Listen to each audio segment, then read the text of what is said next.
খিলঞ্জীয়া ঐক্যহত্যা জিন্দাবাদ জিন্দাবাদ জিন্দাবাদ হয় বিদেশি হুঁশিয়াৰ হুঁশিয়াৰ হুঁশিয়াৰ বাংলাদেশী হুঁশিয়াৰ হুঁশিয়াৰ হুঁশিয়াৰ বাংলাদেশী হুঁশিয়াৰ ইয়াত সোমাব নোৱাৰে তাৰ কাৰণে কঠোৰ ব্যৱস্থা কিন্তু আপোনালোকে ল'ব লাগিব আৰু আপোনালোকে কঠোৰ ব্যৱস্থা ল'বৰ বাবে যি পদক্ষেপ লৈছে আমি ধন্যবাদ জ্ঞাপন কৰিছোঁ। জামাই জামাই বুলি এখন গাঁও সৃষ্টি হৈছে।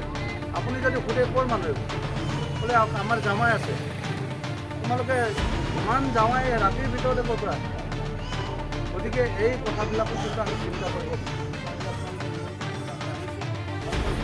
আমাৰ এই অঞ্চল খিলঞ্জীয়া খিলঞ্জীয়া আধিপত্য যাতে অনান্দোলন থাকে তাৰ কাৰণে আপোনালোক প্ৰত্যেকে বালিজানৰ যিসকল মৰিয়া মানুহ তেওঁলোকে নিজৰ অস্তিত্বৰ সংকটত পৰিছে। তেওঁলোকৰ যিসমূহ তেওঁলোকৰ অঞ্চলত ৰাতি ৰাতি সন্দেহযুক্ত মানুহে আহি থিতাপি লৈছে আৰু তেওঁলোকে আমাক বিল-আচি থানা সেই অঞ্চললৈ নিমন্ত্ৰণ জনাই তেওঁলোকৰ দুখ বেদনা মৰ্ম বেদনা আমাৰ আগত প্ৰকাশ কৰিছে।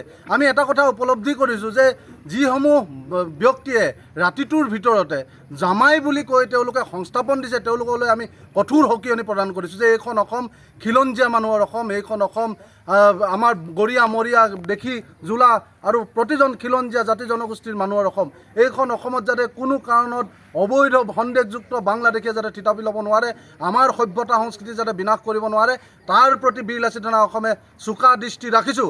আপোনালোকে ইতিমধ্যে অৱগত হৈছে যে বিদেশী বহিষ্কাৰৰ নামত অসমৰ পৰা শ শ তেজাল ডেকাই প্ৰাণ আহুতি দিছে, কিন্তু তৎসত্ত্বেও কিন্তু একাংশ সন্দেহযুক্ত নাগৰিকে একাংশ বহিৰাগত বাংলাদেশী মানুহে আমাৰ সভ্যতা সংস্কৃতি নিষেধ কৰিবৰ কাৰণে তেওঁলোকক থিতাপি দিয়া সেইসকল বাংলাদেশী মূলৰ মানুহক আমি আজি সকীয়াই দিছোঁ আৰু তেওঁলোকে অতি শীঘ্ৰে এইসকল জামাই জামাই বুলি কোৱা সন্দেহযুক্ত মানুহক ইয়াৰ পৰা উচ্ছেদ কৰি পঠিয়াব লাগিব। আৰু আমি চৰকাৰ তথা প্ৰশাসনক ধন্যবাদ জনাইছোঁ। তেওঁলোকে যি দৃঢ় স্থিতি গ্ৰহণ কৰি অবৈধ ভূমি বেদখল মুক্ত কৰিছে তাৰ কাৰণে আমি চৰকাৰক ধন্যবাদ জনাইছোঁ। আৰু খিলঞ্জীয়াসকলৰ যি ভৱিষ্যত সংকট দেখা দিছে এই সংকট নাইকিয়া কৰিবৰ কাৰণে আমি বিল-আচি থানা অসমে আজি তেওঁলোকৰ কাষত থিয় দিছোঁ। অনাগত দিনতো তেওঁলোকৰ লগত থাকি এইসকল অবৈধ বাংলাদেশী মূলৰ মানুহক উচ্ছেদ কৰাৰ স্বাৰ্থত আমি চৰকাৰ আৰু জিলা প্ৰশাসনক আজি এই প্ৰতিবাদস্থলীৰ পৰাই দাবী জনাইছোঁ। আজি অসমৰ সমগ্ৰ খিলঞ্জীয়াবাসী ৰাইজ যে সংকটত ভুগিছে সেই কথাষাৰ আজি স্পষ্টভাৱে প্ৰমাণ হৈছে।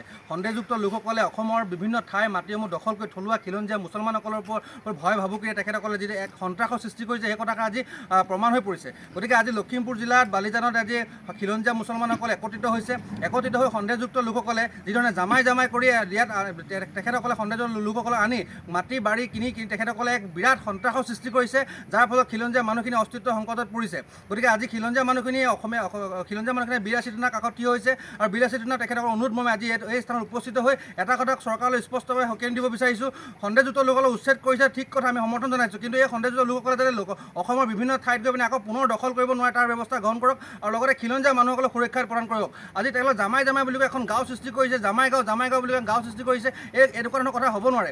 আজি মুখ্যমন্ত্ৰী হিমন্ত বিশ্ব শৰ্মাক ধন্যবাদ জনাইছোঁ। তেখেতে যেতিয়া উচ্ছেদ অভিযান আৰম্ভ কৰিলে তাৰ লগে লগে যিসকল লোকে ৰাজনৈতিক আৰু অৰাজনৈতিক লোকে মুছলমান শব্দ প্ৰয়োগ কৰি হিন্দু আৰু মুছলমান মাজত বিভেদ সৃষ্টি কৰিছিলে, তেনেকুৱা সময়ছোৱাত অসমৰ লখিমপুৰ জিলাত গৰীয়া মৰিয়া দেখি জনজাতীয় লোকসকল একত্ৰিত হৈ এই সন্দেহযুক্ত লোকসকলক থিয় দিছে। গতিকে তেখেতক ধন্যবাদ জনাইছোঁ আৰু আহিবলগীয়া দিনবোৰত আমি খিলঞ্জীয়া ৰাইজ একত্ৰিতভাৱে এই সন্দেহযুক্ত লোকসকলৰ উচ্ছেদৰ কাৰণে প্ৰতিবাদ সাব্যস্ত কৰিবলৈ বাধ্য থাকিম।